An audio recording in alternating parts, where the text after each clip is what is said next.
காஷ்மீர் முதல் கன்னியாகுமரி வரை தடையில்லா போக்குவரத்து சேவையின் முன்னணி நிறுவனம் சாய் கிருஷ்ணா டிரான்ஸ்போர்ட், மாதவரம், சென்னை. நாங்க நேர்மையா ஊடக தொழில் பண்ணிட்டு இருக்கோம். மக்கள் காசை திருடி தான் நீங்க இந்த வேலையை பண்ணிட்டு இருக்கீங்க. நீ திருடுறேன்னு சொல்றது ஒன்றும் குலக்குத்தம் கிடையாது. கண்டிப்பா அரசியல்வாதிகளுக்கு கம்சம் உண்டு. இந்த இடத்த வித்தா நான் உங்களுக்கு கம்சம் இவ்வளவு கொடுக்குறேன் அப்படின்னு சொல்லி அரசியல்வாதிகளுக்கு அது பாதி பங்கு போகுது. இதுக்காக நீங்க எங்க வாயை அடைப்போம், கோர்ட்டுக்கு போய் உன்னை அலைய விடுவோம், உன்னை பேச விடாம நெருக்கடி தருவோம், உங்க மீடியாவை மூடுறதுக்கு நாங்க முயற்சி பண்ணுவோம்னு சொன்னா நீங்களா நாங்களான்னு பார்த்துருவோம். இந்த ஜி ஸ்கொயர் நிறுவனமும் திமுகவுக்கும் நெருக்கமான உறவு இருக்கிறது என்பதை ஜி ஸ்கொயர் பாலா என்கிற ராமஜெயமே மறுக்க முடியாது. எங்க பார்த்தாலும் ஜி ஸ்கொயர் விளம்பரம் தான். செய்தித்தாளில் விளம்பரம், பஸ்ல விளம்பரம், பிக் பாஸ் ஒரு ஷார்ட் டைம்ல அப்படி பலதை கேட்பாங்க தான். கேட்பாங்க இயல்பாக. இந்த அதானிக்கு இவங்க கேட்கலையா? கேட்கலீங்களா? அது வருது. இந்த குற்றச்சாட்டுகளை என்னால் நிரூபிக்க முடியும், ஆதாரங்களை கொடுக்க முடியும். அதோட போட்ட சட்டை இன்னொரு போட மாட்டேன். ஆமாம், போடல. நான் சட்டை வாங்குறேன், போட்டுருக்கேன். உனக்கு என்னடா வந்துச்சு? ஏங்க நம்ம இந்த ஒரு வருஷமாக நான் நேற்று தான் ஏதோ ஒரு எடுத்து பார்த்துட்டு இருந்தேன். நல்ல அரசியலாட்டிலே எவ்வளோ விஷயங்களை எக்ஸ்போஸ் பண்ணியிருக்கோம்.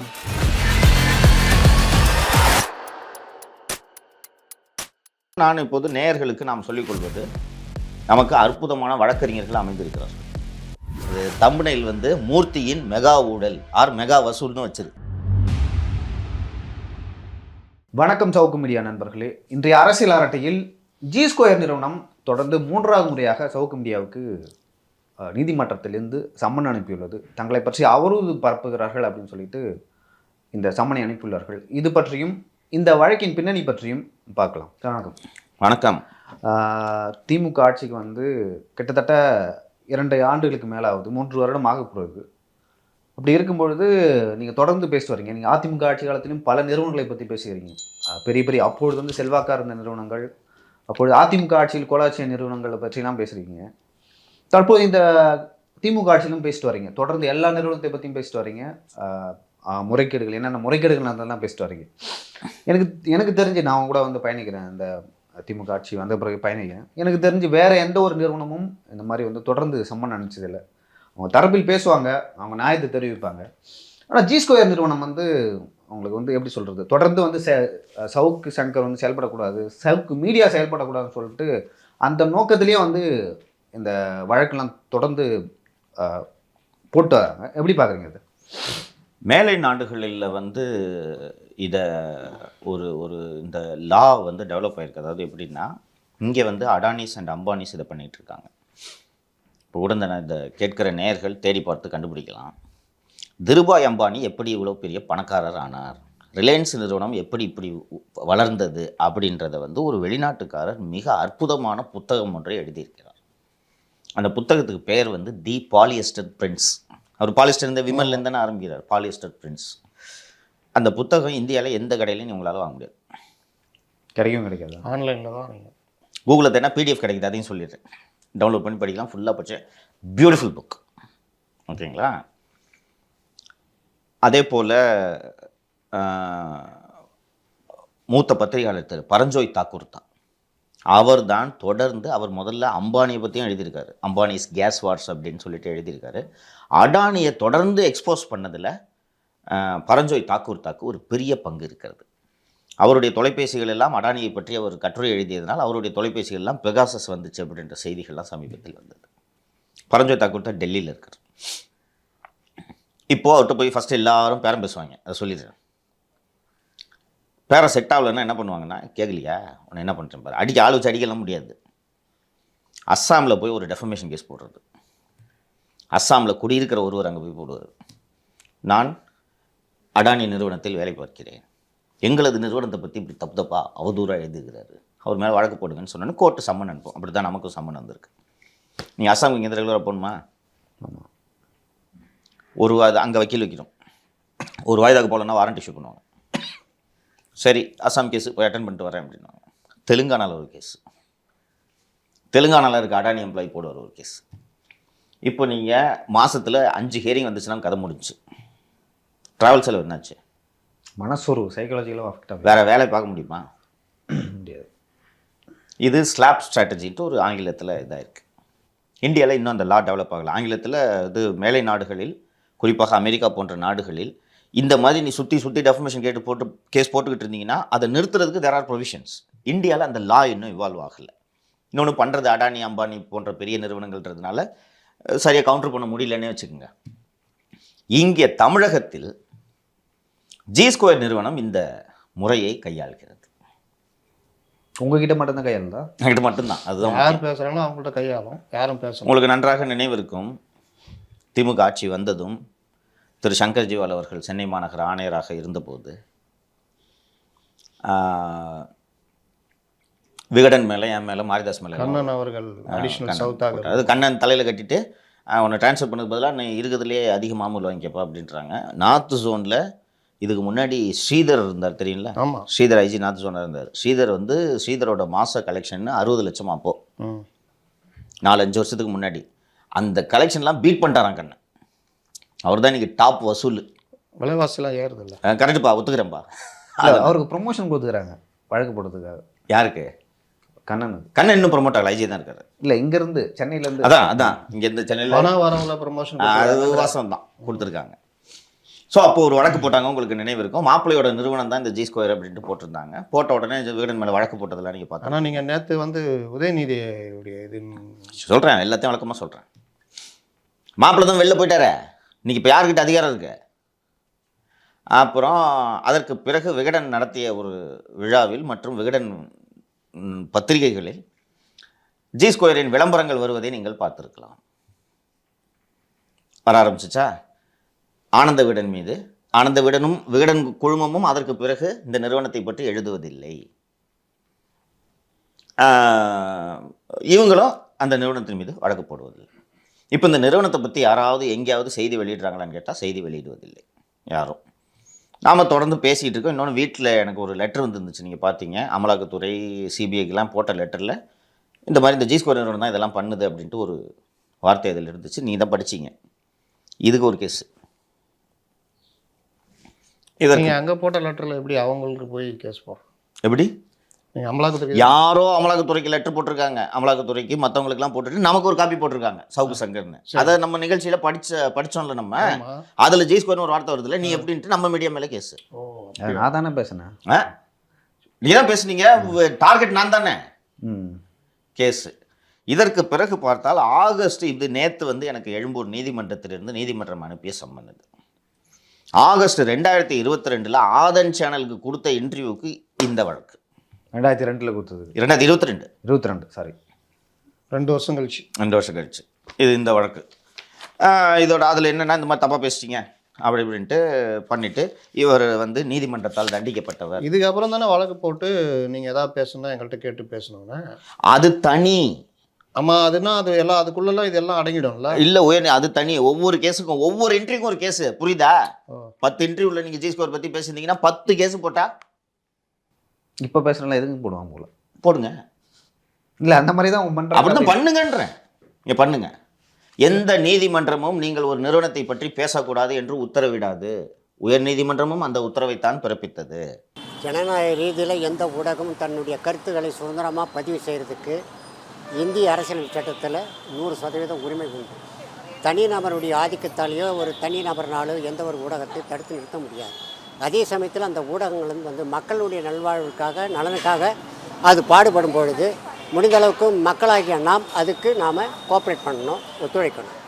அதனால் ஒரு தனிநபருடைய ராஜ்யமோ ஒரு தனிநபருடைய ஆதிக்கமோ வென்றதாக வரலாறு இல்லை, புரியுதுங்களா? அதனால் எந்த இடத்துலையும் எந்த நிலையிலையும் ஒரு தனிநபருடைய ஆதிக்கத்தை எதிர்த்து போராடுறதுக்கு பொதுவான மக்கள் யாரும் தயாராக இருக்கிறதுக்கு இருக்காங்க இன்றைய சூழ்நிலை. அதனால் எந்த ஒரு தனி ஊடகத்தையோ மிரட்டுறதோ உருட்டுறோ அது ஜனநாயகத்துக்கு ஆரோக்கியமானது இல்லை. அப்படி அடக்குமுறை பண்ணும் பொழுது தன்னுடைய கருத்துக்களை மக்கள் மத்தியில் கொண்டு போய் செல்வதற்கு இது தடையாக இருக்கும்.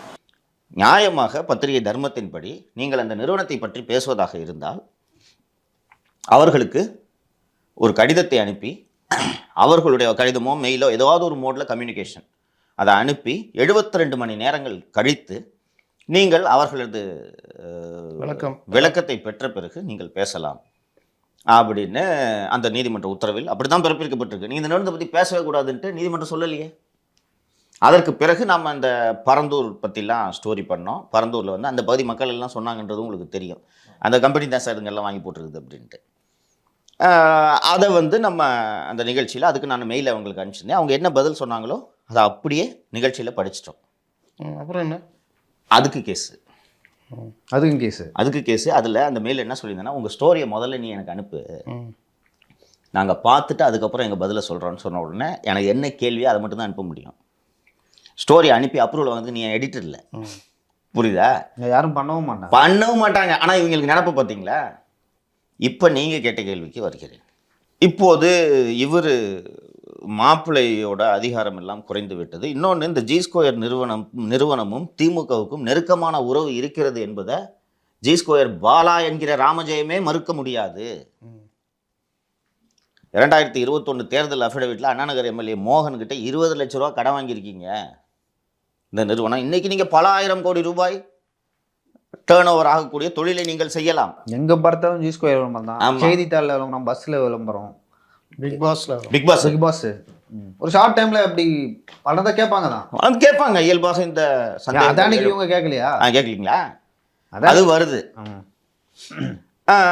ஸோ இந்த நிறுவனத்தை பற்றி இந்த மாதிரியான செய்திகள்லாம் வந்த உடனே எங்குமே இவர்களை பற்றி பேசக்கூடாது என்பது இவர்களுக்கு ஒரு எண்ணம். நீங்க என்ன அடானியா அம்பானி பண்ணாலே தப்புன்னு சொல்லிட்டு இருக்கோம்.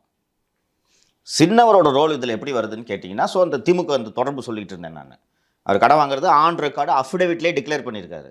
20 லட்ச ரூபாய் நீங்கள் ஆன் ரெக்கார்டு கடன் வாங்கியிருக்கீங்கன்னா உங்கள்கிட்ட அன்றைக்கி 20 லட்ச ரூபா இல்லைன்னு அர்த்தம். ஆமாம்.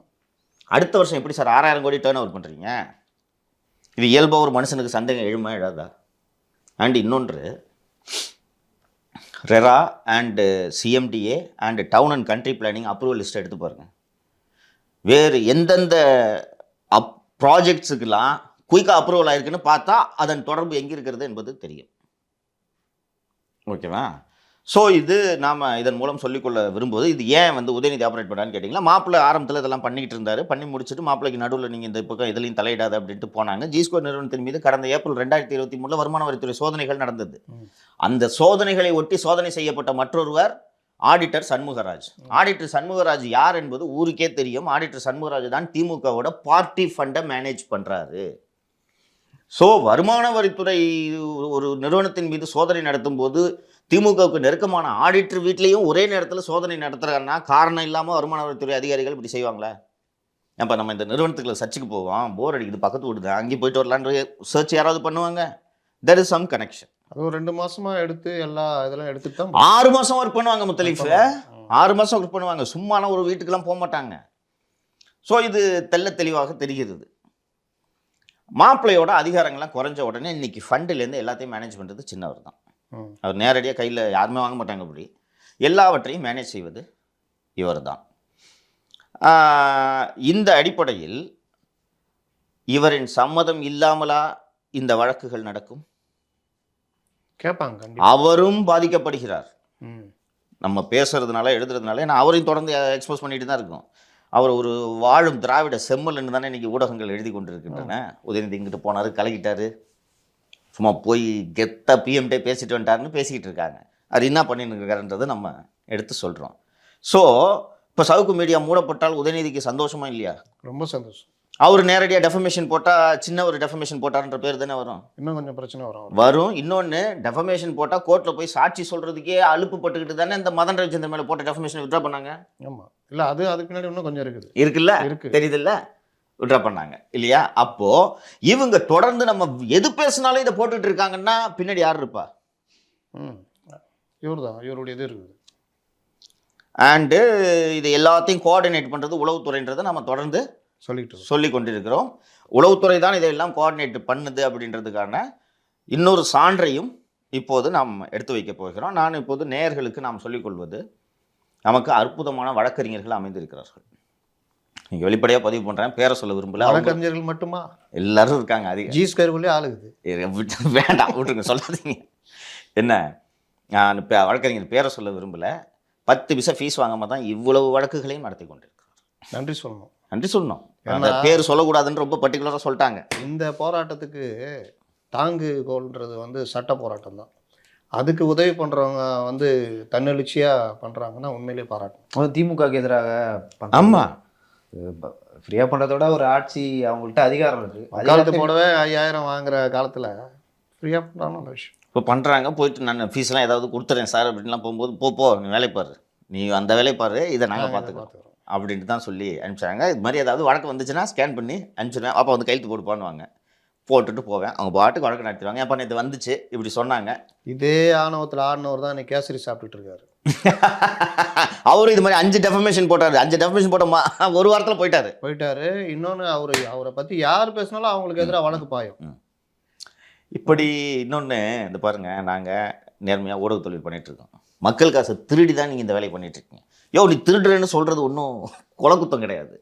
கண்டிப்பாக அரசியல்வாதிகளுக்கு அம்சம் உண்டு. இந்த இடத்த வந்து விற்றா நான் உங்களுக்கு கம்சம் இவ்வளோ கொடுக்குறேன் அப்படின்னு சொல்லி அரசியல்வாதிகளுக்கு அது பாதி பங்கு போகுது. 100 கோடி ரூபா சொத்து அப்படின்னா அடிமாடு ரேத்துக்கு 10 கோடி ரூபா கேட்குறாங்க. நானே அவங்களே மடக்க சொல்லுதாங்க, நானே விற்று கொடுக்குறேன் அப்படின்னு சொல்லி நான் கிளீன் பண்ணி கொடுக்குறேன் அப்படின்னு லாஸ்ட்டில் அவனுக்கு இடத்துக்காரங்களுக்கு போகுது 10 கோடி தான்.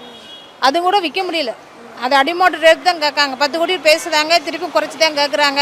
லாஸ்ட்டில் அவங்களுக்கு தெரியாமல் போய் அவங்க வீட்டு பக்கத்தில் பிரச்சனை, அவங்க குடும்பத்துக்காரங்கள வெட்டிடுவேன் குத்திடுவேன் அப்படின்னு நிறைய பேர் பயப்படுதாங்க. முக்கியமான கேள்வி, நான் ஒரு பில்டர், அதுக்கடுத்து ரியல் எஸ்டேட் பண்ணிகிட்ருக்கேன். எங்கே போனாலும் இந்த ஒரு நேமை மட்டும் சொல்கிறாங்க, இது இந்த குறிப்பிட்ட ஒரு கம்பெனி டேக் ஓவர் பண்ணியிருக்கு அப்படின்னு பொழுது இது பெருமளவில் நிறைய ஸ்கொயருங்கிற கம்பெனி வந்து பெருமளவில் டேக் ஓவர் பண்ணியிருக்கு. நிறைய பாதிப்பு இருக்குது. இந்த நிறுவனம் அரசியல் சார்ந்ததோ அரசியலுக்கு அப்பாற்பட்ட எனக்கு தெரியாது. இது தனிநபரனுடைய பரப்பக்கூடிய ஒரு பொய் பிரச்சனமானு எனக்கு தெரியாது. அந்த கம்பெனிக்கும் வளர்ச்சிக்கும் இது நல்லதில்லை. பொதுவாக இது மக்களுக்கும் இது ஒரு கெட்ட பேரை உருவாக்கக்கூடிய, மக்கள் மத்தியில் ஒரு கெட்ட பேரை உருவாக்கக்கூடிய சூழ்நிலை உருவாகும். மக்கள் தான் அதை வந்து இது பண்ணுறாங்களே, அது வேணாம் அப்படின்னு சொல்லிட்டு அந்த இடத்த எதுக்கு ஆக்கிரமிக்கிறீங்க அப்படின்னு சொல்லிட்டு தான் இது பண்ணுறாங்க. அதுக்கான குரலை தான் மீடியா கொடுக்குறாங்க. மீடியா கொடுக்குறப்போ அதுக்கு மீடியாவுக்கு மக்கள் கண்டிப்பாக சப்போர்ட் பண்ணி தான் ஆகணும். இதுக்காக நீங்கள் எங்கள் வாயை அடைப்போம், கோர்ட்டுக்கு போய் உன்னை அலைய விடுவோம், உன்னை பேச விடாமல் நெருக்கடி தருவோம், உங்கள் மீடியாவை மூடுறதுக்கு நாங்கள் முயற்சி பண்ணுவோம்னு சொன்னால் நாங்களான்னு பார்த்துருவோம். அவ்வளோதான் மாமத்தலே. உன்னை பற்றி என்ன நீதிமன்றம், எந்த நீதிமன்றம் சொல்லுங்க இல்லைங்க நீங்கள் பேசக்கூடாது அப்படின்றது எந்த நீதிமன்றம் சொல்லும்? எந்த நீதிமன்றம் சொல்லுங்க? ஆர்டிகல் 19(1)A அனைவருக்கும் அடிப்படை உரிமை, கேள்வி கேட்கிற உரிமையும் இருக்கு. இது நம்ம கடமை. ஊடகங்களுக்கு கூடவே இருக்கு. இது நம்ம கடமை. இந்த கடமையை செய்ய தவறுனாதான் நாம் பழிபாவத்துக்கு ஆளாகும். நாளைக்கு ஆர்டிஐ போட்டு கேட்டா என்ன சொல்லுவாங்க? எதுக்கு 20 லட்ச ரூபா கடன் 6000 கோடி எப்படி வந்துச்சுன்னு கேட்டா ஏங்க இதுக்கெல்லாம் முடிவு வராமையா போயிடும். இப்போதான் இந்த கோயம்புத்தூர்ல இவங்களோடது பெரிய டவுன்ஷிப் பார்த்துருப்பீங்க. அது தொடர்பான வழக்கு பசுமை தீர்ப்பாயத்தில் இன்னும் விசாரணைக்கு வரவில்லை. விரைவில் அது வந்துவிடும்.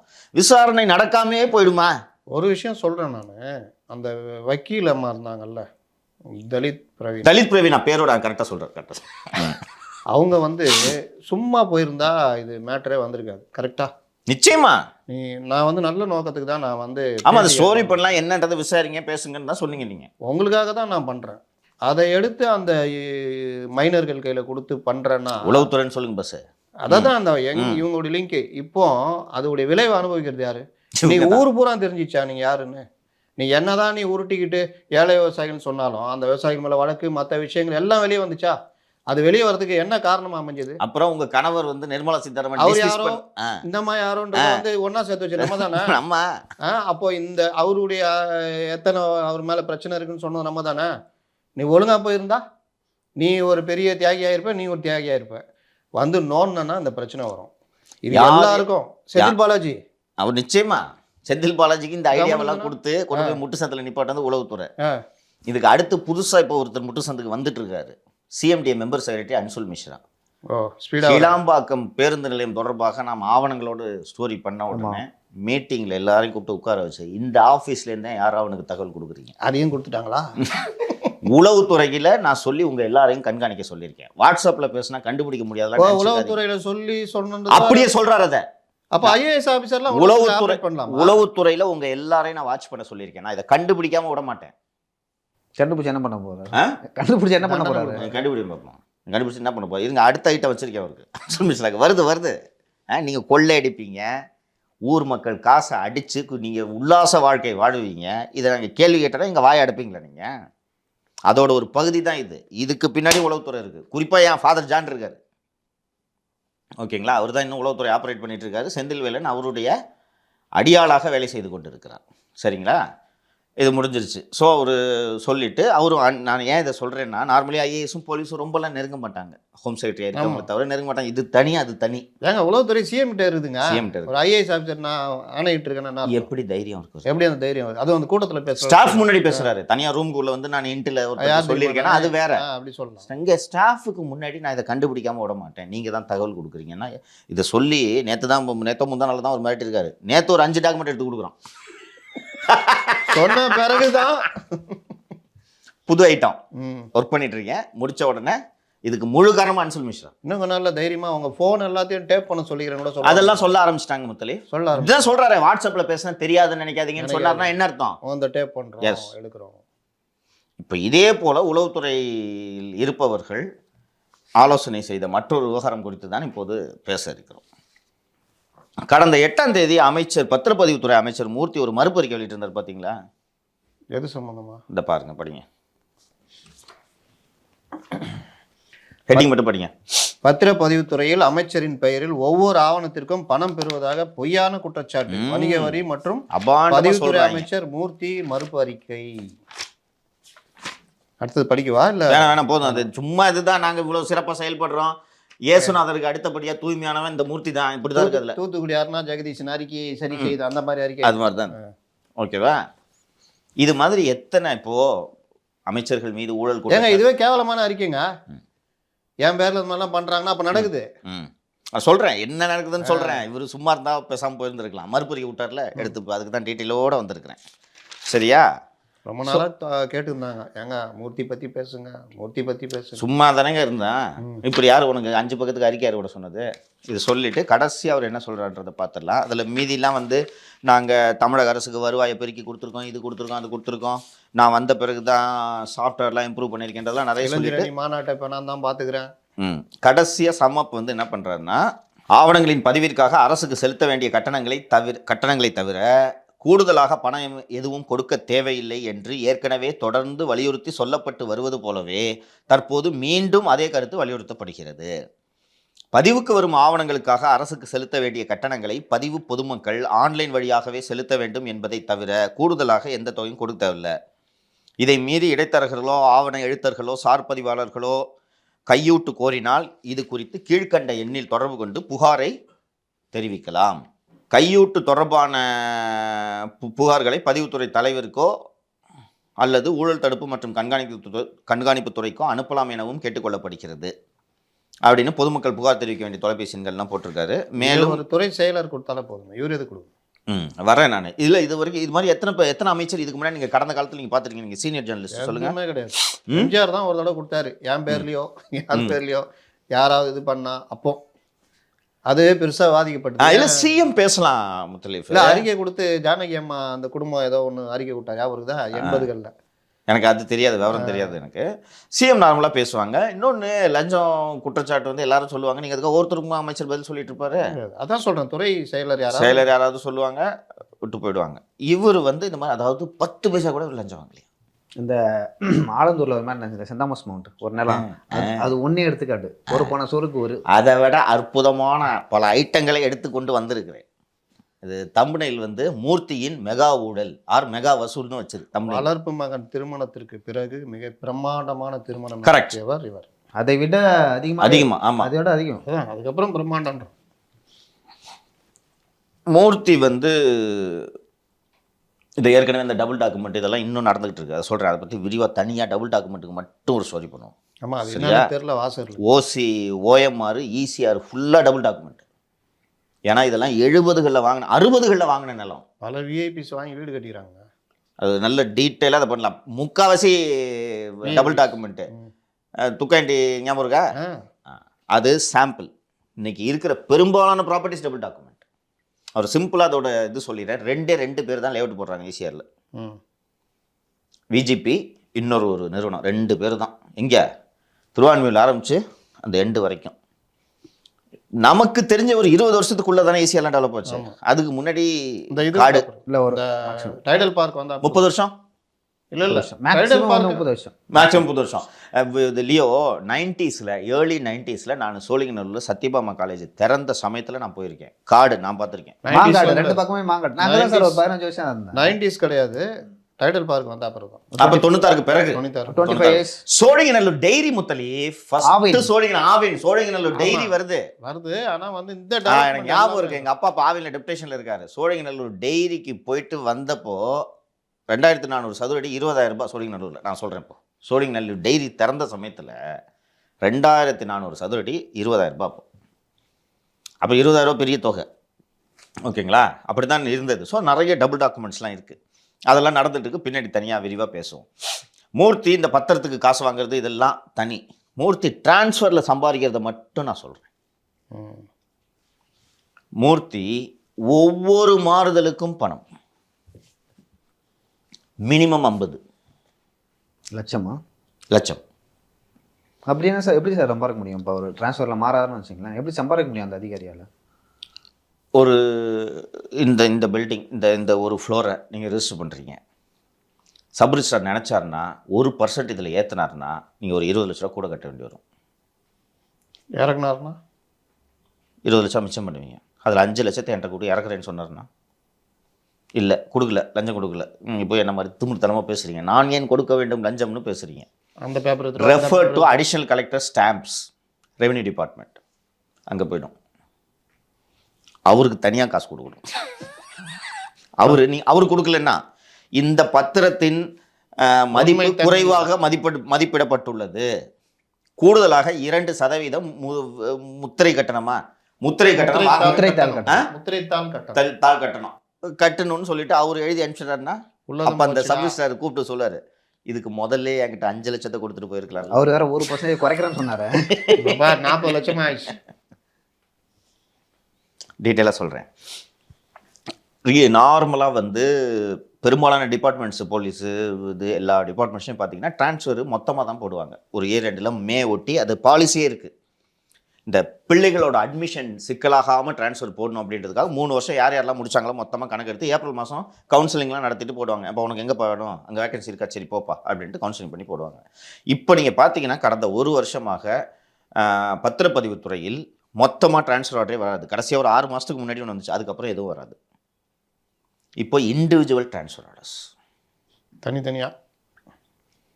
நீங்கள் சென்னை நகரில் எப்படி ஒரு 60-70 பத்திரப்பதிவு அலுவலகங்களுக்கு ஒரு 50 இருக்குன்ட்டு வச்சுக்கோ. இந்த 50 அலுவலகங்களிலும் பணியாற்றி கொண்டிருக்கக்கூடிய சார் பதிவாளர்கள் அயல் பணியில் பணியாற்றுகிறார்கள். அயல் பணினா என்ன தெரியுமா? வேற எங்கேயாவது இருப்பாங்க, அங்கேருந்து இங்கே வந்து ஓடியில் ஒர்க் பண்ணுவாங்க. Leo sub registrar, joint sub registry 2 Madurai, இது அவங்க போஸ்டிங். மதுரையில் சப் ரிஜிஸ்ட்ராராக பணியாற்றும் லியோ அயல் பணியாக நீலாங்கரை சார் பதிவகத்தில் பணியாற்றுவார். அப்போ அங்கே ஏற்கனவே ஒருத்தர் இருக்கார். அவர் யாரு? அந்த அலுவலகத்தில் ஒருத்தர் இருந்து. அது வேக்கண்ட்டு. ஓ வேக்கண்ட். நீலாங்கரை வேக்கண்ட்டு. இப்போ மதுரைக்கு யாருன்றது ஒரு கேள்வி வருது இல்லை? ஆமாம். அப்போது முத்தலீஃப் இருப்பார். என்னப்பா எங்கே இருக்க சார்? ரிஜிஸ்ட்ரேஷன் இல்லாத போஸ்ட்டில் இருக்கேன் சார். மதுரைக்கு போறியா? போகிறேன் சார். நீ அங்கே டெபுடேஷன். இன்னும் சிம்பிளாக சொல்லணும்னா போலீஸ் டிபார்ட்மெண்ட்டில் பூக்கடை, டி நகர், ட்ரிப்ளிகன் இது மாதிரி இடம்லாம் செல்வம் கொளிக்கும் இடம். அந்த இடத்துக்கு வர்றதுக்கு போட்டிகள் கடுமையாக இருக்கும். சென்னையில் இருக்கிறதுலே டாப்பு நீலாங்கரப்பா. இப்போ அவன் ரெஜிஸ்ட்ரேஷன் அந்த டிபார்ட்மெண்ட்டில். ஏன்னா அங்கே விலை என்ன விலை விற்குது, காசு என்ன காசு? ஓஎம்ஆர் ஈசிஆரில் தான் சார் காஸ்ட்லி. சென்னையை பொறுத்த வரைக்கும் அதான் காஸ்ட்லியான ஏரியா. ரிஜிஸ்ட்ரேஷன் நடக்குது. நீ வந்து இப்போ போட் கிளப்பும் காஸ்ட்லி தான். போட் கிளப் போயிருக்கல, யார் வாங்குவாங்கப்பா? அது நின்றோம். ஆனால் அங்கே புதுசாக வாங்கிட்டே இருப்பாங்க, அடுத்தடுத்து மாறிக்கிட்டே இருக்கும். போட் கிளப் ரோடு இந்த எண்டுலேருந்து அந்த எண்டுன்னா மாறன் பிரதர்ஸே மொத்தமாக ஒரு கால் ஏரியாவை வாங்கிட்டாங்க. மீதி போட் கிளப்பு, கான்சுலேட் 2 இருக்குது. பெரிய பெரிய நிறுவனங்கள் அங்கே இடம் இங்கே வச்சுருக்காங்க. யார் விற்பா? 5 வருஷத்துக்கு ஒரு 3 வருஷத்துக்கு ஒரு ரெஜிஸ்ட்ரேஷன் இருந்தால் பெரிய விஷயம். இங்கே அதான் டபுள் டாக்குமெண்ட்னு சொல்கிறேன்னே. அப்போ ரெஜிஸ்ட்ரேஷன் அடிக்கடி நடக்கும்ல. இதில் சொல்கிறாரு அந்த மறுபரிக்கையில், ஒரு நாளைக்கு 10,000 ஆவணங்கள் பதிவு செய்யப்படுகின்றன, கணக்கு போடுங்க. இது மட்டுமல்லாமல் அண்ணன் மூர்த்தி வந்து 1 பைசா வாங்குவதில்லை என்று சொல்கிறார். பத்திரப்பதிவு செய்கிறதுக்கு டோக்கன் வாங்குற முறை தானே இப்போ இருக்குது. இப்போ முத்தலீஃப் வந்து 2 ஏக்கருக்கு மேலே, சிட்டியில் கணக்கு வேறு, சபர்பனில் 2 ஏக்கருக்கு மேலே யார் பதிவு செஞ்சாலும் மினிஸ்டர் ஆஃபீஸ் கிளியர் பண்ணானா பதிவு செய்ய முடியாது. இன்றைக்கி இதான் யதார்த்தம். மூர்த்தியை மறுக்க சொல்லுங்கள். நான் சொல்கிற குற்றச்சாட்டுகள் வெரிஃபை பண்ணிவிட்டு உறுதியாக சொல்கிறேன். இந்த குற்றச்சாட்டுகளை என்னால் நிரூபிக்க முடியும், ஆதாரங்களை கொடுக்க முடியும். நான் நிரூபித்தேன்னா மூர்த்தி பொது வாழ்க்கையிலேருந்து விலகணும், பதவி விலகணும், மந்திரி பதவி ராஜினாமா பண்ணணும். பார்த்துலாமா? இப்போ சொல்கிறேங்க, சென்னை நகரில் இருக்கக்கூடிய அத்தனை சப் ரிஜிஸ்ட்ரார் டெபுடேஷனில் இருக்காங்க. நம்ம விரிவாக அந்த லிங்க் எடுத்து போடுங்க. டெபுடேஷனில் இருக்க அந்த பாலிசி பற்றி நம்ம டீட்டெயிலாக ஸ்டோரி பண்ணியிருக்கோம். டெபுடேஷனை லாஸ்ட் ஆப்ஷனாக பயன்படுத்தணும். 31 ஜனவரி மாதம் ஒரு சப் ரிஜிஸ்ட்ரார் ஓய்வு பெறுகிறார், இல்லை திடீர்னு ஒரு சப் ரிஜிஸ்ட்ரார் இறந்து போய் விடுகிறார். அப்போ போய் ட்ரான்ஸ்ஃபர் போட்டு ஷிஃப்ட் பண்ணிட்டு இருக்க முடியுமா நீங்கள்? அந்த நேரத்தில் ஏன் அது முக்கியமான ரிஜிஸ்டர் ஆஃபீஸ் ஓடி போட்டு பண்ண முடியாது, பெரிய மெட்லாம் காலி வைக்க முடியாது, அடிக்கடி நடக்கும். ஸோ நீ அங்கே போய் பார். இதுக்கு தான் டெபுடேஷனை பயன்படுத்தணும். தேவையற்ற நேர்வுகளில் டெபுடேஷனை பயன்படுத்தவே கூடாதுன்னு பத்திரப்பதிவு துறையிலே ஸ்பெசிஃபிக்காக விதிகள் இருக்கு. ஆனால் சென்னை நகர் முழுக்க ஏன் டெபுடேஷனில் சார் பதிவாளர்கள் பணியாற்றுகிறார்கள்? அதுக்கு ஏதாவது காரணம் இருக்கா? இருக்கு. ஆமாம், இப்போ நீங்கள் திருப்பூரில் இருக்கீங்க, உங்களை தூக்கி சென்னையில் எவ்வளோ தர்ற சார்? 50 லட்ச ரூபா தரேன் டெபுடேஷன், வா வந்துட்டல, நான் சொல்கிற பத்திரத்தெல்லாம் பதிஞ்சு கொடுக்கணும். அப்புறம் இப்படி டெபுடேஷனில் பணியாற்றும் பணியாளர்களுக்கு, சரி உனக்கு எங்கே வேணும் சார்? எனக்கு அம்பத்தூர் வேணும். சரி ஒரு ரூபா எடுத்துகிட்டு வா. கொடுத்தீங்கன்னா உங்களுக்கு அம்பத்தூரில் ரெகுலர் போஸ்டிங். புரியுதுங்களா? கொடுக்கலன்னா இங்கே இருந்துட்டு நீங்கள் மாமூல் கொடுத்துக்கிட்டே இருக்கணும். ஏதோ கொஞ்சம் எடுத்துக்கலாம். அப்புறம் அந்த உரிய தேதியில் உரிய மாமூலை கொண்டு போய் கொடுக்கலன்னா டெபுடேஷன் ரத்து செய்யப்படும். கேன்சல் மறுபடியும். இப்போ நான் சொன்னேன்ல, இண்டிவிஜுவல் ஆர்டர்ஸ் போடுறாங்கன்னு சொன்னேன்ல, யார் யாருக்கெல்லாம் இப்போ ஆர்டர்ஸ் போட்டிருக்காங்கன்னு பார்த்தீங்கன்னா அவங்களாம் பணம் கொடுத்து போஸ்டிங் வாங்கிட்டு போகிறவங்க. சென்னையில் எல்லாரும் இதுன்றதை சொல்லிட்டேன்ல. அதற்கு பிறகு இன்னொரு கூடுதல் மோசடி, இதுதான் இருக்கிறதுலே பெரிய மோசடி. சப் ரிஜிஸ்ட்ரார்ஸாக இருக்கவங்க பெரும்பாலும் ஜூனியர் அசிஸ்டண்ட்டாக ஜாயின் பண்ணி சப் ரிஜிஸ்ட்ரார் பதவி உயர்வுக்கும் வருவார்கள். நேரடியாக குரூப் 2 மூலமாக வரக்கூடிய சார் பதிவாளர்களும் இருக்கிறார்கள். அவங்கெல்லாம் கொஞ்சம் தான் டைரக்ட் ரெக்ரூட்ஸ்னால் கொஞ்சம் யங்காக இருப்பாங்க, கரெக்டாக இருப்பாங்கன்ற நம்பிக்கையில் தான் டைரக்ட் ரெக்ரூட்மெண்ட்டை வச்சிருக்கிறது. சார் பதிவாளர்கள் இல்லாத நேரத்தில் உதவியாளர்களாக இருக்கிறார்கள்ல, இந்த உதவியாளர்களை சார் பதிவாளர்கள் பொறுப்பு சார் பதிவாளர்களாக நியமிக்க சட்டத்தில் SSI மாதிரி இடம் இருக்குது. கரெக்ட், சட்டத்தில் இடம் இருக்குது. இந்த டைரக்டாக வர சப் ரிஜிஸ்ட்ரார்ஸு திமிரு பண்ணுறாங்க. சார் இந்த டாக்குமெண்ட்டை பண்ணால் நாளைக்கு நான் சஸ்பெண்ட் ஆகிடுவேன் சார், நான் பண்ண முடியாது சார் நிறைய பேர் சொல்கிறாங்க. ஆனால் புதுசாக வந்திருக்காங்கல்ல, எக்ஸாம் எழுதி வந்திருக்காங்க, கொஞ்சம் நெஞ்சு சொல்கிறாங்க, ஐயோ சார் அவருலாம் சஸ்பென்ஷனில் இருக்காரு, நான் வர மாட்டேன் இதில் அப்படின்ட்டுலாம் நிறைய பேர் மறுக்கிறாங்க. இதுக்கெல்லாம் என்ன பண்ணுறது, நீ பண்ணலன்னா போ அப்படின்னு அசிஸ்டண்ட்டை இன்சார்ஜாக போடுறாங்க. இந்த அசிஸ்டண்ட்டுகள் ஜூனியர் அசிஸ்டண்ட்டாக இருந்து அசிஸ்டண்ட் ஆகி டிஎன்பிசியில் குரூப் 4 ஜூனியர் அசிஸ்டண்ட் ஆகி அசிஸ்டண்ட் ஆகி வந்தவர்கள் கிடையாது. 2001 1.5 லட்சம் அரசு ஊழியர்கள் டிஸ்மிஸ் செய்யப்பட்டார்கள். ஞாபகம் இருக்கா? அப்போ 4000 ரூபாய் சம்பளத்துக்கு வேலைக்கு எடுத்தாங்க. ஞாபகம் இருக்கா? அவங்கெல்லாம் எங்கே உட்கார வச்சாங்க? ஸ்ட்ரைக்கு முடிஞ்ச உடனே அவங்கள பூரா டாஸ்மாகில் போட்டாங்க. ஞாபகம் இருக்கா? அப்புறம் டாஸ்மாகில் போய் அவங்கள வைக்க முடியுமா? 8000 ரூபாய் சம்பளத்துக்கு அவங்கள வைக்க முடியுமா? அதுக்கப்புறம் எங்கெங்கெல்லாம் வேகன்சி இருக்கோ அவங்களெல்லாம் அனுப்பிச்சாங்க. அவர்களுக்கு இருக்கக்கூடிய சிக்கல் என்னன்னா, அவங்களுக்கு பொறுப்பும் கிடையாது, பென்ஷனும் கிடையாது, எதுவுமே கிடையாது. 98க்கு பிறகு ஜாயின் பண்ணவங்களுக்கு, என்னோட மெமரி கரெக்டாக இருந்தால் 98க்கு பிறகு ஜாயின் பண்ணவங்களுக்கு புது பென்ஷன் கிடையாது, இது ஓல்டு பென்ஷன் கிடையாது. 2003 சரி. இப்போ 2003 சரி, இவங்களுக்கு ஏதோ ஃபிக்ஸ் பண்ணிட்டாங்க சர்வீஸ் கண்டிஷன்ஸு, இவங்களுக்கு பென்ஷன் கிடையாது. ஸோ பென்ஷனே கிடையாதுன்னு சொன்னோன்னே இவங்க எல்லாம் என்ன மாதிரியான மனநிலையில் இருப்பாங்கன்னா, எவ்வளோ அடிக்க முடியுமோ அடிக்கும். ஒரே ஒரு மாவட்டத்தை மட்டும் உதாரணமாக சொல்கிறேன். அரியலூர் மாவட்டத்தில் மொத்தம் 14 பத்திரப்பதிவு அலுவலகங்கள் இருக்கின்றன. இதில் 3 பத்திரப்பதிவு அலுவலகங்கள் தான் சப் ரிஜிஸ்டர் இருக்காங்க, மீதி எல்லாம் அசிஸ்டன்ட் இன்சார்ஜ். அவங்களாம் அவங்க சென்னையில் இருக்காங்களா? யாரு? இல்லை, அங்கேயே இருப்பாங்க அசிஸ்டன்ட் இன்சார்ஜ் டைரக்ட். இப்போ ஒரு ஃபார் எக்ஸாம்பிள் அரியலூரில் ஒரு சப் ரிஜிஸ்ட்ரி 1ன்னு ஒன்று இருக்குப்பா, அங்கே ஒரு சப் ரிஜிஸ்ட்ரார் இருக்கணும். அங்கே அந்த போஸ்ட்டை வேக்கண்ட்டாக வச்சுட்டு அசிஸ்டண்ட்டை தூக்கி இன்சார்ஜாக போட்டுருது. அதுவும் இந்த அவங்க அந்த ரெஜிஸ்ட்ரேஷன் டிபார்ட்மெண்ட்டில் இவங்களை 4000 அசிஸ்டன்ட்ன்றாங்க. 4000 சம்பளத்துக்கு வேலைக்கு வந்தாங்கல்ல, 4000 அசிஸ்டண்ட்டை போட்டுறது. அவர் எது சொன்னாலும் பதிஞ்சு கொடுப்பார். இந்த குரூப் 1 குரூப் 2 இது டிஎன்பிசிலேருந்து வந்த நேரடி சார் பதிவாளர்கள்லாம் என்ன பண்ணுவாங்கன்னா, சார் இது நான் மாட்டிக்குவேன் சார், நான் கைக்கு போட மாட்டேன்னு சொன்னால் மந்திரி வேலை நிற்கிது இல்லை. ஒரு சர்டன் அமௌண்ட்டுக்கு மேலே, ஃபார் எக்ஸாம்பிள் 50 லட்ச ரூபாய்க்கு மேலே பத்திரப்பதிவு செய்கிறீங்கன்னு நீங்கள் வச்சுக்கோங்களேன், அமைச்சரோட அலுவலகம் சரி என்று சொன்னால் மட்டும்தான் நீங்கள் பதிவு செய்ய முடியும். இன்றைக்கி யார் நீங்கள் தேவைப்பட்டால் ஏதாவது ஒரு ப்ராப்பர்ட்டி நான் ரெஜிஸ்டர் பண்ணணும்னு நீங்கள் போய் பாருங்கள், எங்கே வேணாலும் போய் பாருங்கள்.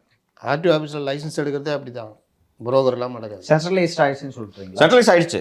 எப்படி நடக்குதுன்னா, இந்த மெத்தடு முத்தலிஃப்டேருந்து நீங்கள் ப்ராப்பர்ட்டி வாங்குறீங்க, 2 கோடி ரூபான்னு வச்சுக்கோங்க. அந்த ப்ராப்பர்ட்டி இங்கே சப் ரிஜிஸ்ட்ரின்னு வச்சுக்கோங்க. போய் டோக்கன் வாங்கணும்ல நீங்கள், இந்த டோக்கனை ஸ்கேன் பண்ணி வாட்ஸ்அப்பில் அமைச்சர் பிஏக்கு அனுப்பணும். அமைச்சர் பிஏக்கு அனுப்பணுன்னு நீங்கள் அமைச்சர் பிஏவை தொடர்பு கொள்ளணும்.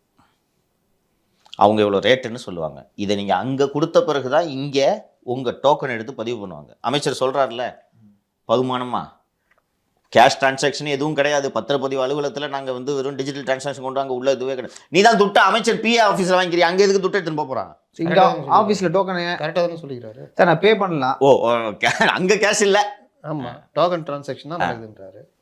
இப்போ நான் டோக்கன் கொடுத்துறேன் சார், என் டோக்கன் ஏன் வரல அப்படின்னு சொல்லிட்டு அதிகாரிட்ட போய் கேட்டால் அவங்க என்ன சொல்கிறாங்க? முதல்ல சொன்னார்ல, என்னது இது சரியில்லை அது சரியில்லை, அடுத்து சாஃப்ட்வேர் கிளிச்சு. இந்த பத்திரத்தில் நீங்கள் இது சரியில்லை அது சரியில்லை, இந்த தாய் பத்திரத்தை எனக்கு 1920 ஒரு பத்திரப்பதிவு நடந்திருக்கு, அந்த டாக்குமெண்ட் எடுத்துருவாங்க. எடுத்துருவோம். இன்னும் ரொம்ப சிம்பிளாக சொல்கிறேன், ஒரு லைசன்ஸ் எடுக்க ஆர்டிஓ ஆஃபீஸ் போங்க, புரோக்கர் மூலிமா போங்க, டைரெக்டாக போங்க. நீங்கள் என்ன எட்டு போட்டாலும் நீங்கள் என்ன டாக்குமெண்ட் கொடுக்க முடியாதுப்பா, அப்பீல் பண்ணிப்பா, போப்பா, அவள் தான்ப்பா, என்னப்பா சொல்லுப்பா, நிற்காத இங்கே கிளம்பணும். அரசு ஊழியர் உன் டாக்குமெண்ட்ல சிக்கல் இருக்குப்பா, ரெவன்யூ டிபார்ட்மெண்ட்க்கு அனுப்பிச்சிருக்கேன்ப்பா, ஐஜி ரெஜிஸ்ட்ரேஷன் ஆஃபீஸ்க்கு அனுப்பிச்சிருக்கேன்ப்பா, அங்கே போய் பார்த்துட்டு வா, போப்பா, லெட்ரு வாங்கிட்டு என்ஓசி வாங்கிட்டு வா.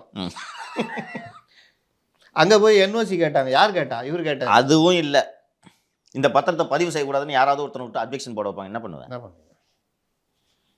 இது அதில் இந்த ரெஜிஸ்ட்ரேஷன் ஆக்டில் விசாரணை நடத்துறதுக்குலாம் ப்ரொவிஷன் இருக்குது. இது 43 என்கொயரி போட்டிருக்காங்க, என்கொயரி முடிச்ச பிறகு தான் பதிவு செய்ய முடியும். என்ன பண்ணுவீங்க?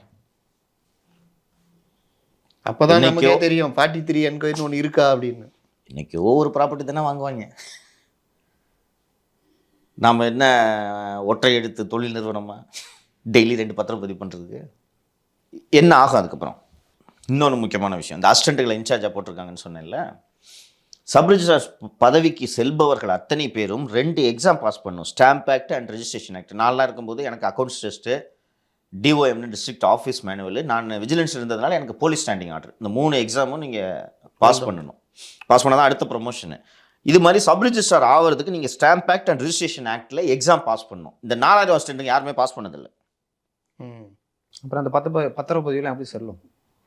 அதில் டிஸ்பியூட் இல்லை, உங்களுக்கு அஃபிஷியல் ஆர்டர் போட்டு தானே உங்களை இன்சார்ஜ் போட்டிருக்காங்க, அதனால் அதெல்லாம் செல்லும். ஆனால் அப்படி போடக்கூடாதுல்ல. மூர்த்தி மற்றும் நிர்வாகம் வந்து சொல்வது என்னவென்று கேட்டீர்கள் என்றால், ஷார்ட்டேஜ். அப்போ டிஎன்பிசியில் எழுதிட்டு வரோம்னா இருங்க, ஷார்ட்டேஜ், சப் ரிஜிஸ்ட்ரார் இல்லை, அதனால தான் அசிஸ்டண்ட்டை போடுறோம். சரியா? தமிழகத்தில் மொத்தம் 545 சார்பதிவாளர் அலுவலகங்கள் இருக்கின்றன. இன்று பணி இடைநீக்கத்தில் இருக்கும் சார்பதிவாளர்களின் எண்ணிக்கை மட்டும் 120. பரவாயில்லையா? கவர்மெண்ட்டு பல முறை இன்ஸ்ட்ரக்ஷன் கொடுத்துருக்கு, சஸ்பென்ஷனை எவ்வளோ சீக்கிரம் கட் பண்ணுமோ கட் பண்ணும். பெரும்பாலான அரசு ஊழியர்கள் எப்படியாவது வேலைக்கு வேணும்னு கெஞ்சுவாங்க. என்ன மாதிரி அரசு ஊழியர்கள் சஸ்பென்ஷன் தான் சந்தோஷம். 15 வருஷம் இருந்தேன் சஸ்பென்ஷனில், 3/4 சம்பளம் வருதுப்பா. ஆபீஸ் கின்னஸ் ரெக்கார்டு ஏதாவது பண்ண முடியும்?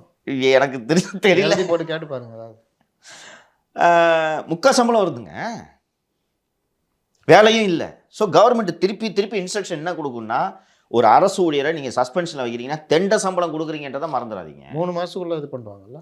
3 மாதம், அதுக்கப்புறம் 6 மாதம். இன்னொன்று, அந்த சிஸ்டம் எதுக்கு வச்சுருக்காங்கன்னா 6 மாதத்துக்கு ஒரு வாட்டி ரிவ்யூ பண்ணணும். இவரை சஸ்பென்ஷனில் வச்சிருக்கிறது அவசியமான, ஏன்னா தேவையற்ற செலவினத்தை தடுப்பதற்கு. நீங்கள் இப்போ இன்னொரு ஆங்கிள் ஆர்கியூ பண்ணனா, 120 பேருக்கு நீங்கள் 3/4 சம்பளம் கொடுத்துட்டு இருக்குது தேவையற்ற செலவினமா இல்லையா? ஆமாம். பெரிய சார்ஜ் இல்லாமல் ஓரளவுக்கு மாடரேட்டாக அந்த 120 பேர் வேலையை இன்னொருத்த வேறு செய்யணும், செஞ்சுட்டு இருக்கான்ல. இதை ஏன் பண்ணலை நீங்கள்? இதற்கு பிறகு அதான் சொன்னேன்ல. அப்புறம் இந்த திருநெல்வேலியில் ஒரு சார்பதிவாளர் தற்கொலை செய்து கொண்டார் என்ற ஒரு செய்தி நீங்கள் வந்ததை பார்த்திருப்பீர்கள்ல. அவர் ஏன் தற்கொலை செய்து கொண்டார் என்றால், பிஎஸ்சிஎல்னு ஒரு ஸ்கேம்.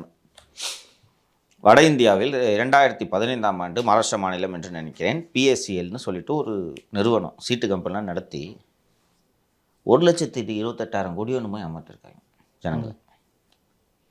அந்த நிறுவனம் இந்தியா முழுக்க மோசடியான பத்திரப்பதிவுகளை செய்திருக்கிறது.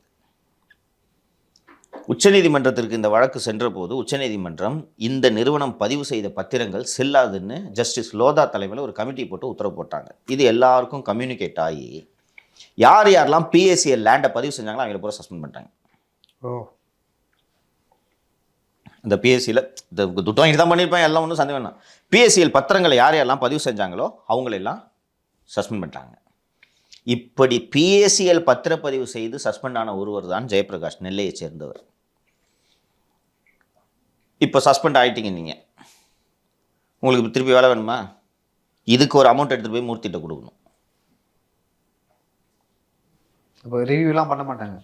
சரி, மேக்ஸிமம் சஸ்பெண்ட்ன்றது நான் கேள்விப்பட்ட ஒரு 6 மாதம் இருக்கும் அதிகபட்சம். அதிகபட்சம் 6 மாதம் தான் இருக்கணும். அதுக்கு தான் இந்த 6 மாதத்துக்கு ஒரு ரிவ்யூ சொன்னேன்ல. அது ரிவ்யூலாம் பண்ணுறது இல்லை. ரிவ்யூ பண்ணுவாங்க ரொட்டீனாக. இப்போ என்ன 10 பேர் சஸ்பென்ஷனா, ஆமாம் இவங்க 10 பேர் சஸ்பென்ஷன் இருக்கணும், ரிவ்யூ ரொட்டீனாக போயிடும். பேப்பர்லாம் வச்சுருப்பாங்க கரெக்டாக. ஸோ இந்த ஜெயபிரகாஷ் என்பவர் என்ன பண்ணுறாருன்னா, இதுக்கு ஆக்சுவலி வந்து சூசைடு அபார்ட்மெண்ட் கேஸில் மூர்த்தி மேலே எஃப்ஐஆர் போடணும். இதுக்கு மேலே என்னால் இருக்க முடியாது, சஸ்பென்ஷனில் இருக்கேன், யாருமே என்ன கண்டுக்க மாட்டேங்கிறாங்கன்னு சொல்லிட்டு வாட்ஸ்அப்பில் அவங்க குரூப்பில் இருக்கும்ல, வாட்ஸ்அப்பில் மெசேஜ் போட்டு சூசைட் பண்ணிக்கிறார். இது அந்த அவரோட தற்கொலை நடந்ததை ஒட்டி அந்த துறை ஊழியர்கள் கொதித்து போய் இவ்வளோ பேர் சஸ்பென்ஷன் நிறைய செய்திகள்லாம் வந்து கொண்டு இருந்தன. வழக்கமாக என்ன பண்ணுவாங்க, விசாரணைக்கு உத்தரவிடுவாங்க. பத்திரப்பதிவுத்துறையின் உயர் அதிகாரிகளும் உளவுத்துறையும் அந்த இறந்து போன ஜெயபிரகாஷின் மனைவியிடம் சென்று பிரச்சனை பெருசு பண்ணாமல் விட்டோன்னா சார்ஜ் அபேட்ஸ்ன்னு போயிட்டு அவரோட ரிட்டையர்மெண்ட் பெனிஃபிட்ஸை கொடுப்போம். வயிற்று வலினால தற்கொலை பண்ணினார். நெஞ்சுவலி. நெஞ்சு வலியில் கூட தற்கொலை பண்ணுறாங்களா? பொதுவாக வயிற்று வலி இல்லை, இறந்தது நெஞ்சுவலி, தற்கொலையே கிடையாது. அப்படி கூட அப்படின்னு இந்த ஊடகங்கள், இந்த செய்தி வாட்ஸ்அப் குரூப்லாம் இதெல்லாம் வந்தோடனே அந்த அம்மா வச்சு 2 யூடியூப் சேனல் தான் நிலைவு தரங்கள் இருப்பாங்க. மைக் போட்டு முடிச்சிட்டாங்க. ஏழை சப் ரிஜிஸ்ட்ரார். இதை எதற்கு தொடங்கினேன் என்றால், 8/1 அன்னைக்கு இந்த ப்ரெஸ் ரிலீஸை மினிஸ்டர் கொடுத்துருக்காரு. வழக்கமாக எந்த மந்திரி ப்ரெஸ் ரிலீஸ்லாம் கொடுக்க மாட்டான்னு சொல்லுவேன். கரெக்டாக அந்த நேரத்தில் ராஜலிங்கம்ன்ற யாரோ ஒருத்தர் பத்திரப்பதிவுத்துறையில் ஊழல்னு வீடியோ போட்டுட்டு இருந்தாங்க போல இருக்குது. இது கொஞ்சம் சமூக வலைத்தளங்கள்லாம் பரபரப்பான உடனே மூர்த்தி செந்தில் வேலனை அணுகு. சார் எனக்கு சேலம் மாநாடு வேலையை பார்க்கணும், வாடிவாசல் வேலையை பார்க்கணும். மூர்த்தியா? நான் செந்தில் வேலை. வாடிவாசல் வேலையை பார்க்கணும், ஜல்லிக்கட்டு கலைஞர் அரங்கம் வேறு திறக்கணும், அரங்கம் திறக்கணும். நான் அதை பார்க்கலான்னு பார்த்தா இவங்க இங்கே வீடியோ போட்டு பஞ்சாயத்து பண்ணிகிட்ருக்காங்க. நீங்கள் தான் உதவி பண்ணணும்.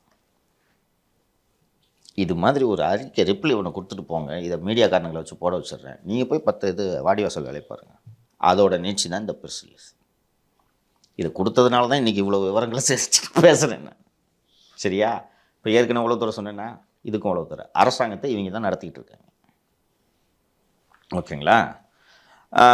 அதுக்கப்புறம் அந்த ஒரு ஜெயபிரகாஷோட மனைவியை வச்சு மிரட்டி அவர் சூசைடே இல்லை, நெஞ்சுவலியில் செத்துட்டாருன்னு சொல்ல வச்சுட்டாங்க.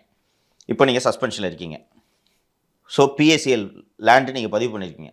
அப்போ பிஎஸ்சிஎல்லில் பதிவு பண்ண அத்தனை பேரும் சஸ்பென்ஷனில் தானே இருக்கணும். இந்த ஜெயபிரகாஷ் பிஎஸ்சிஎல் லேண்டு பதிவு பண்ணவர் சஸ்பென்ஷனில் இருக்கார். மந்திரி கேட்ட காசை கொடுக்க முடியல, வாட்ஸ்அப்பில் செய்தியை போட்டு சூசைட் பண்ணிக்கிட்டாரு. முத்துசாமி என்பது ஒரு சார் பதிவாளர் இருக்கிறார். எந்த ஏரியா? செங்கல்பட்டு ஜாயிண்ட் 2 சப் ரெஜிஸ்ட்ரியில் இருக்கார். இவர் பிஎஸ்சிஎல் பத்திரப்பதிவு செய்தவர். அவரு இன்னொன்று செங்கல்பட்டு 2ன்றது அந்த ஏரியா பூரா வருது, ஈசிஆர் ஓஎம்ஆர் பூரா வருது. அங்கே தான் இந்த டபுள் டாக்குமெண்ட் நிறைய நடக்கும். ஸோ இந்த முத்துசாமி அழைச்சி அமைச்சர் என்ன சொல்கிறாருன்னா, நான் சொல்கிற பத்திரத்தை சொருவணும், சொல்கிற பத்திரத்தை உருவணும். மறுபடியும் ரீஅப்பாயின்மெண்ட். நீ ஒரு அக்யூஸ்டு, நீ சஸ்பென்ஷனில் இருக்கணும், ஒன்று கூப்பிட்டு வேலை கொடுக்குறேன்னா இப்போ அவருக்கு எப்படி இருக்கும்? சஸ்பென்ஷனில் இருக்கிறதுக்கு அமைச்சர் சொல்கிறது கேட்டுக்கிட்டு போயிடலான்னு தோணுமா? தோணும். நாளைக்கு உள்ளே போயிட்டாருன்னா, நாளைக்கு உள்ளே போனாருன்னா, இன்றைக்கி நாடு இருக்கிற நிலைமையில் உள்ளே போக மாட்டோன்ற ஒரு நம்பிக்கை தான். ஆமாம்.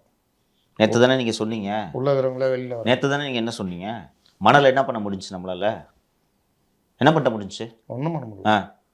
அந்த தைரியம் அவங்களுக்கு வராதா? சரியா? அப்போ அந்த இவர் நான் ஜெயபிரகாஷ் பிஎஸ்சி லேண்ட் ரெஜிஸ்டர் போட்டு போயிட்டாருன்னு சொன்னேன். முத்துசாமி செங்கல்பட்டு ஜாயிண்ட் 2ல் இருக்கார். இவர் பிஎஸ்சி லேண்டை பதிவு பண்ணவர். அதற்கு அடுத்து நவீன் என்ற ஒருவர்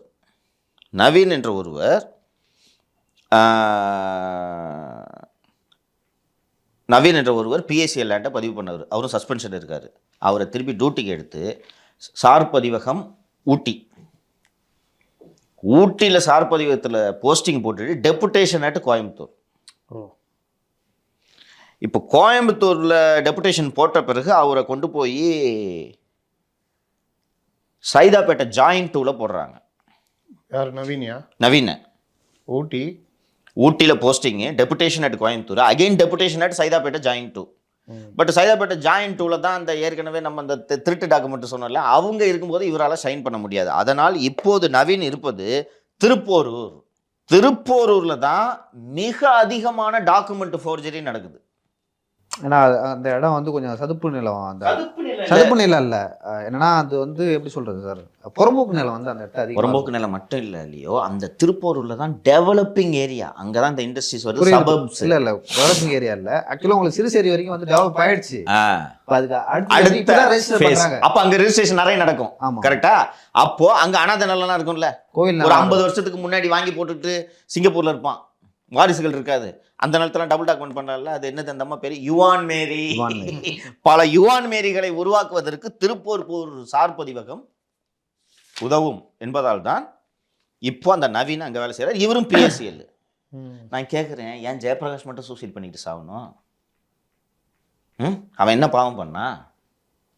இப்போ இந்த நவீன் அண்ட் முத்துசாமின்னு சொன்னல, இப்போ நீங்கள் சொல்கிறீங்க பார்த்தீங்களா, அவங்க பிஎஸ்சியில் இருக்காங்க, அவங்களுக்கு எப்படி வேலை கொடுத்தீங்கன்னு கேட்டால் அவங்க 2 பேர்கிட்டையும் கேட்டிங்கன்னா, சார் எங்களுக்கு 17B சார்ஜ் கொடுத்துருக்காங்க அப்படின்ட்டு கேட்டால், அதை நான் சும்மா விட்டியே சார்ஜ் கொடுத்துட்டோம். இதே மாதிரி சார்ஜ் கொடுத்தா அவனு ஜெயபிரகாஷ் வேலைக்கு வச்சுருக்கலாம்ல, அவர் சொல்லி அவங்களாம் தற்கொலை பண்ணினாரு.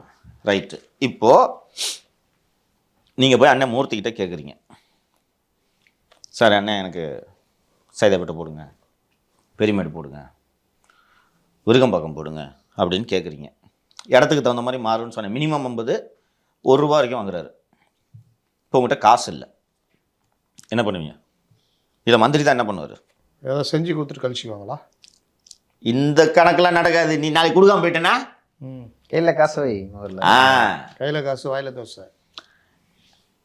ஏற்கனவே பாலசுப்ரமணியம் என்ற சார் பதிவாளர் அரியலூரில் இருக்கிறார், மிகுந்த செல்வாக்கு மிக்கவர். இந்த மசனகுடிக்கெல்லாம் போயிட்டு லேண்ட் வாங்குறதுலாம் நம்ம பேசணும், ஞாபகம் இருக்கா? யுவான் மேரி மேட்டர்ல அதே மாட்டினார்ல பாலசுப்ரமணியம்ன்ற ஒரு சப் ரிஜிஸ்ட்ரார் ஜெயிலில் இருக்கார்ல.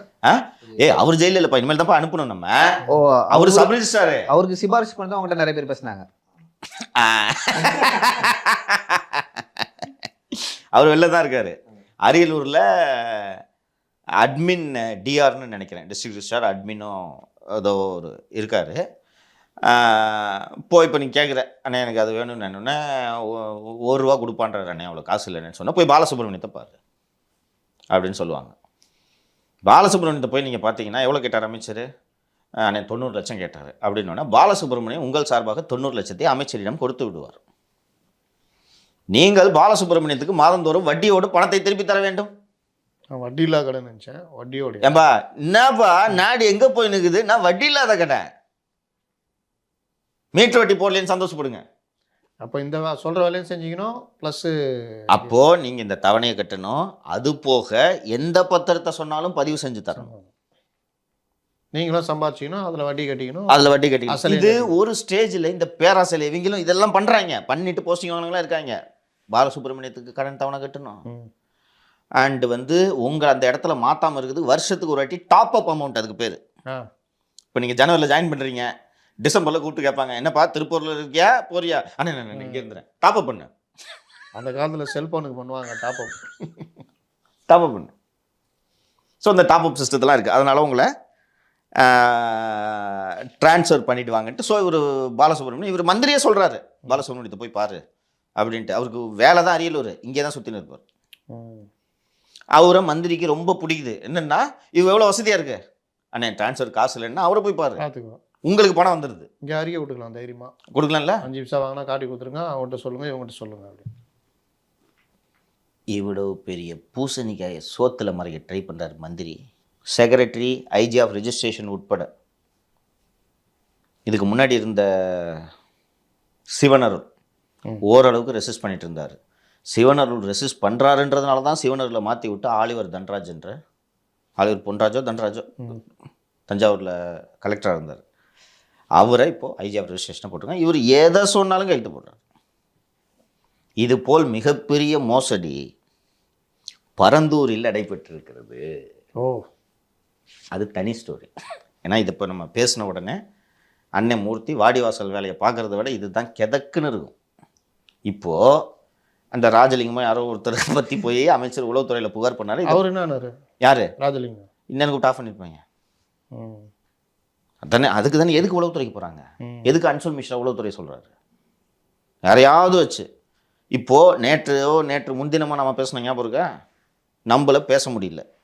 இன்னொன்று உளவுத்துறையில் பேசி அதிகாரிகள்கிட்டலாம் என்ன வாங்குறாங்கன்றது நீங்கள் பார்த்துருப்பீங்க, சரியா? அப்போது நம்மக்கிட்ட பேச முடியாதனால என்ன பண்ணுறது? பதிலுக்கு எங்கே காரியாகுமோ அங்கே போகிறது.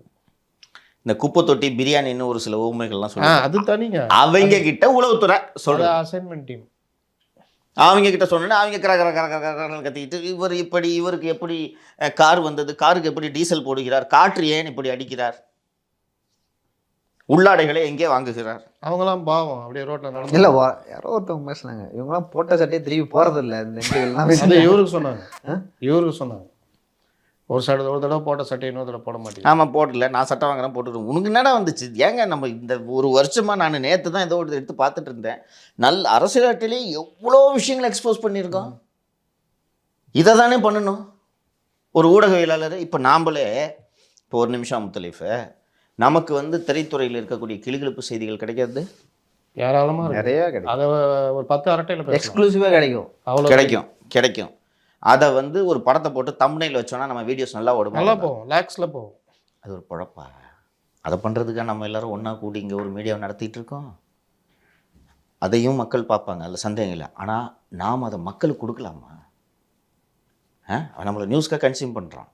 இவ்வளோ ஏன் விஜயகாந்த் மரணத்தில் மலிவாக பல பேர் சூர்யா ஏன் காருக்குள்ளே உட்காந்து ஐயோ எல்லாம் போட்டாங்க, ஆபாசமாக இருந்துச்சு. எல்லாமே கட் பண்ணிட்டோம். நம்ம பண்ணவே இல்லை, கிடையாது. அவங்க தனிப்பட்ட விஷயம். இதில் என்ன கரெக்ட் ஃபேக்டோ அதை மட்டும் பேசுங்கன்றதான் கொண்டு போகிறோம். அதுதான் ஜெர்னலிசம். இதை தாண்டி ஒரு விஷயம் நம்ம பண்ணுறோம், ஒரு மன திருப்தி இருக்குது. மனத்திருப்தியை தாண்டிங்க இவங்க பேசுனா இவங்க இன்னைக்கு என்ன பேச போகிறாங்க, இந்த மேட்ரு கரெக்டா, அதன் மேலே ஒரு விவாதம் ஓடுது. எல்லாமே மக்கள் பிரச்சனைகள் சார்ந்த விஷயங்களை தவிர வேறு எதுவும் தொடரதில்லை. உங்களுக்கே தெரியும், உங்கள் 2 பேருக்கும் ஆஃபீஸ்க்கு வருவாங்க, சார் எனக்கு பக்கத்து வீட்டுக்காரனுக்கு லேண்டு தகராறு சார்னு வாங்க, சார் இது உங்கள் தனிப்பட்ட பிரச்சனை, நீங்கள் பார்த்துக்குங்க, பப்ளிக் அஃபெக்டட் இஷ்யூனா எடுத்துகிட்டு வாங்க, நாங்கள் எடுக்கிறோம், அப்படி தான் நம்ம சொல்லி அனுப்புகிறோம். ஆனால் அண்ட் இன்னொன்று கூடுதலாக இவங்களுக்கு இந்த விளம்பரம் 15 லட்ச ரூபாய்க்கு விளம்பரம் கொடுக்குறாங்கிறதெல்லாம் பார்த்தோம். ஓகேவா? ஸோ இவர்களுக்கு இந்த அன்சுல் மிஸ்ரா, உளவுத்துறை அதிகாரிகள், அண்ணன் மூர்த்தி, இவர்களுக்கெல்லாம் துட்டை வாங்கிட்டு போக வேண்டியது தானே. இவனும் துட்டு வாங்குற மாட்டான், நம்ம வாங்கினாலும் நொய்யின்ட்டு இருக்கான். அவனை ஏதாவது பண்ணுங்க, கேஸ் போடுங்க. இன்னொன்று, அந்த ஒற்றை எடுத்த நிறுவனத்துக்கும் அண்ணன் மூர்த்திக்கும் நெருக்கமான தொடர்பு இருக்காது. அது எப்படிங்க? நல்லா இருக்காங்க, எல்லா இடத்துலையும் வாங்கி குவிக்கிறாங்க. அதை கேட்கலாம் நினச்சேன் நான். ஒற்றை எடுத்த நிறுவனம் வந்து நீங்கள் சொல்கிற மாதிரி வாங்கி குவிக்கிறாங்க, இவ்வளோ பிஸ்னஸ் பண்ணுறாங்க. நெருக்கமான உறவு இல்லாமல் எப்படி குயிக்காக நடக்கும்? நம்ம சொன்னேன் பத்திரப்பதிவு செய்கிறதுல என்னென்ன டிஃபிகல்ட்டின்றதை சொன்னேன். அப்போது ஒரு நெருக்கமான உறவு இல்லைன்னா எப்படி இது நடக்கும்? அப்போ மூர்த்தி அவர்கள் டபுள் டாக்குமெண்ட் பண்ணுறதுலாம் வந்து அந்த நிறுவனத்துக்காக தானே? பல விஷயங்களுக்கான இதுக்காக மட்டும்தான் பண்ணுறேன். மூர்த்தி பணம் கொடுத்தா எதையும் செய்யக்கூடிய நிலைமைக்கு மாறிவிட்டார். இதை பண்ணிவிட்டு மதுரையில் நீங்கள் பார்த்தீங்கன்னா ஃபஸ்ட் டைம் மினிஸ்டர் இதை பண்ணிவிட்டு நான் சொன்னேன், உங்களுக்கு ஞாபகம் இருக்கா? தொடக்கத்தில் நீங்களும் கேட்டீங்க, எப்படி நீங்கள் சின்னவரை இது கூட கோக்குறீங்கன்ட்டு. இதை பண்ணிவிட்டு சின்னவருக்கு மதுரையில் ஒரு பிரம்மாண்டமான பொதுக்கூட்டத்தை நடத்தி அவர் கட்டவுட்டை வச்சு கட்டவுட்டுக்கு பால்லாம் ஊற்றிட்டார்னா சின்னவர் எப்படி குளிர்ந்து போவார்? அவரும் அதே பாணியில் தான் ட்ராவல் பண்ணுறாரு, அப்பா பாணியிலே ட்ராவல் பண்ணுறாரு. எங்கே முட்டு சேர்ந்து போகிறாரா?